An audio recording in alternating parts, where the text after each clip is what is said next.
Jama'an Allah jama'an kwarai ina cewa wani bayani ne kun gani ba na ci kurus na ne na fita na ce barin fita karya muku dan kwali ina cewa wani bayani ne ina mazajen suke kuma na karya muku hula na sake na muku kusa ma ne satin nan ba abubuwa na ta faruwa ban alheri ko da ba ko sisi aljude kana ji labari masu kame ana ta kama su ai wannan ma abin arziki ne saboda yanzu abin ba magana ba fa mutane zan yi a hankali ne na ji labari ba an ce shi mutum nan shugaban sojojin nan da an bai daɗe kuma da hawa ba fa mutumin nan an ce ya tattara nashi ba ya tattara kwamatin shi ya koma zamfara ne da zama ya ce sai an ga ƙarshen wannan ta'adda tukunna shi zai koma ofis kun gani inda ce hakan nan na shugabanninmu za su dinga shiga gaba suna muna ina ba su yi ba kowa na tsoro ni ban taba ma gabin diga ba ina tsoron shi ban yabte filin daga ba saboda haka na ji labari jigawa an ce ba su yi goyin kuma ba an tattara yan goyin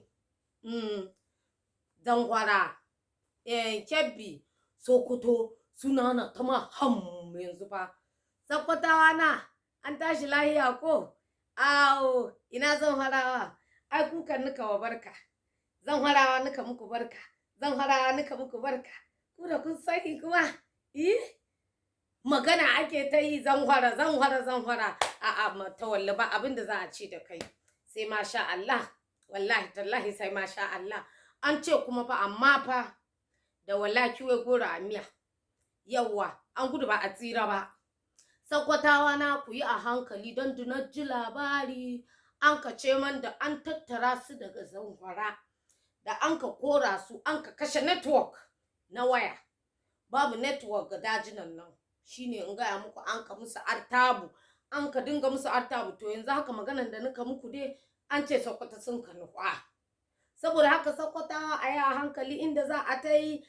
da sannu yawwa za a yi tahiya na a ta yi da sannu yawwa in za ka ta wuri ka tabbata wurin nan suna da mahimmanci in ba haka ba shi haƙura maganar gaskiya a zamanin da munka cikin nan zumunci ma bai zama dole ba ɗauki waya buga waya ta raho girin wai lega kuna nan lahiya ko komai lahiya to dama ni ce ne bari in ji ku to yanzu ziyara bai zama dole ba biki bai zama dole ba in dan uwanka ma na biki ne buga masa waya saboda baka sanin wa ke faduwa tsautsayi awo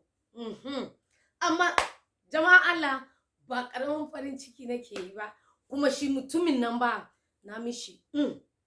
gaskiya ya haya Faruk nan ba an ce fa ya tattara jakan shi ne ba ya ce shi zai zauna sai ya ga ƙarshen shi saboda haka ina addu'a mu ci gaba da addu'a mu ci gaba da fitowa Allah ya ci gaba da tona su a ci gaba da kama su sannan kuma wayanda suna ta saukar da makaman su